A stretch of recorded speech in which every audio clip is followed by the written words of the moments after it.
হে আমার রব, আমি জানি না আমি আপনার সামনে দাঁড়ানোর যোগ্য কিনা, তবুও আমি এসেছি। আপনি তো আর রহমান, আমার উপর সেই রহমত ঢেলে দিন যা আমার পাপের চেয়েও বড়। আপনি তো আর রহিম, আমার ভাঙা হৃদয়কে এমনভাবে জোড়া লাগান যেন কখনো ভাঙেনি। রব আমার, আমি হাসি দিয়ে সব লুকাই, কিন্তু ভিতরে আমি শেষ হয়ে যাচ্ছি। আপনি তো আল আলিম, আমার বলা না বলা সব ব্যথা আপনি জানেন। আপনি তো আসামি, আমার নীরব কান্নাও আপনার আরশ পর্যন্ত পৌঁছে যায়। রহমান, আমি সঠিক পথ হারিয়ে ফেলেছি। আপনি তো আল হাদি, আমাকে আবার আপনার দিকে ফিরিয়ে আনুন। আমি নিজেকে হারিয়ে ফেলেছি। আপনি তো আল লতিফ, আমাকে এমনভাবে ফিরিয়ে আনুন আমি বুঝতেও পারি না, শুধু ঠিক হয়ে যাই। হে আমার রব, আমার জীবনে চাপ, দুশ্চিন্তা ও অভাব রয়েছে। আপনি তো আর রাজ্জাক, যেখান থেকে কেউ ভাবে না সেখান থেকেও রিজিক এনে দিন। আপনি তো আল ফাত্তাহ, যে দরজা আজ বন্ধ সেটি আপনার নামে খুলে দিন। রব, আমি ঠিক নেই, আমি দুশ্চিন্তাগ্রস্ত। আপনি তো আর শাফি, শুধু রোগ না, আমার ভেতরের কষ্টও শিফা করে দিন। রাব্বে কারিম, মানুষ পাশে থেকেও নেই, আর আমি একা হয়ে গিয়েছি। আপনি তো আল ওয়াকিল, আমার সব ভরসা আপনার হাতে দিলাম। আপনি তো আল কারিম, আমার এমন দান দিন যা আমাকে মানুষের দরকার থেকে মুক্ত করে আপনার দিকে ফিরিয়ে নেয়। রব, আপনি জানেন না, আমি আর পরিকল্পনা করতে চাই না। আমি শুধু আপনার ইচ্ছার কাছে নিজেকে ছেড়ে দিলাম।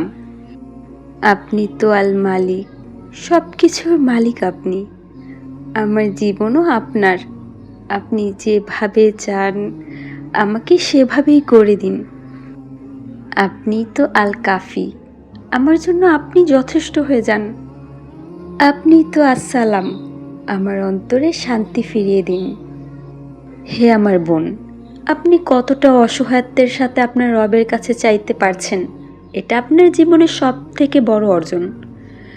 আর রব প্রতিনিয়ত আপনার জন্য আশার বার্তা পাঠান। আল্লাহ তাআলা বলেন, আমি আমার বান্দার খুব কাছে আছি। যখন সে আমাকে ডাকে আমি তার ডাকের জবাব দেই। নিশ্চয়ই কষ্টের সাথে স্বস্তি আছে। আমার রহমত সব কিছুর উপর বিস্তৃত।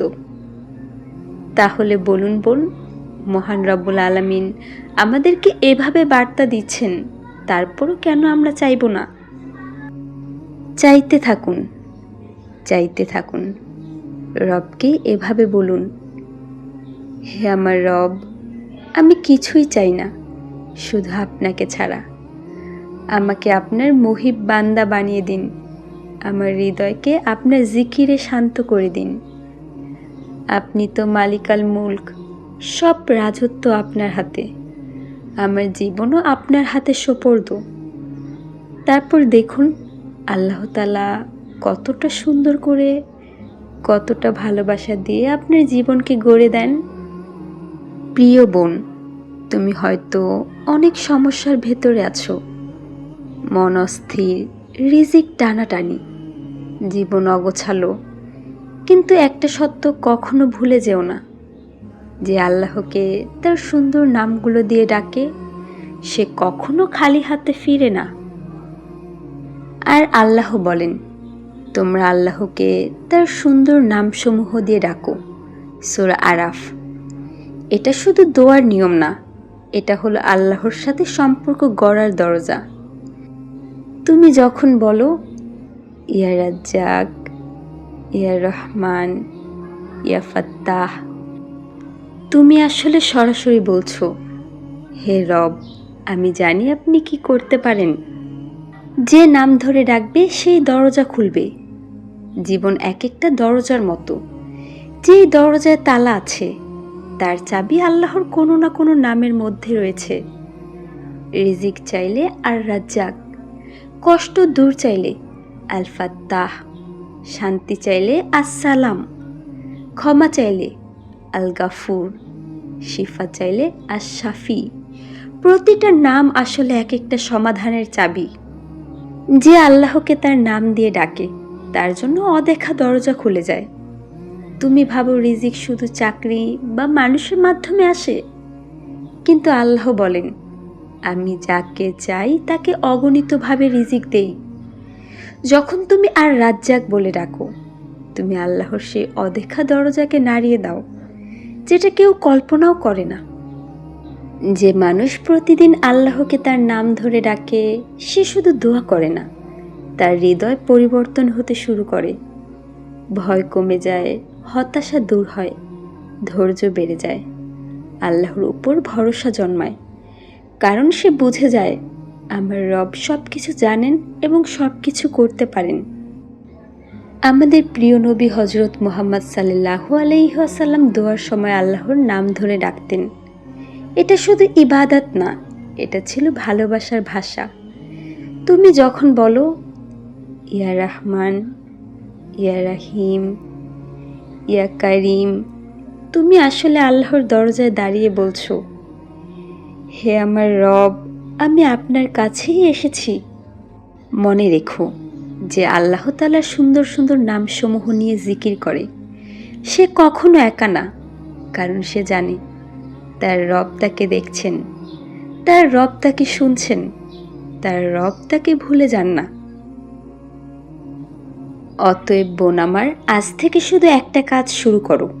রাতের শেষ ভাগে অথবা ফজরের পরে চুপচাপ বসে বলো, ইয়া রহমান, ইয়া রাজ্জাক, ইয়া গাফুর, ইয়া ফাত্তাহ, ইয়া হাদি। ধীরে ধীরে আল্লাহ তাআলার ৯৯টি নামে অভ্যস্ত হয়ে যাও। আর একদিন তুমি বুঝবে, আমার জীবন বদলেছে, কারণ আমি আমার রবকে তার নাম ধরে ডেকেছি। আল্লাহর নাম শুধু মুখে নয়, হৃদয়ে ডাকো, তবেই জীবন বদলাবে। আর বদলাবেই ইনশাআল্লাহ, এতে কোনো দ্বিমত নেই। সকলে ভালো থাকবেন। আসসালামু আলাইকুম।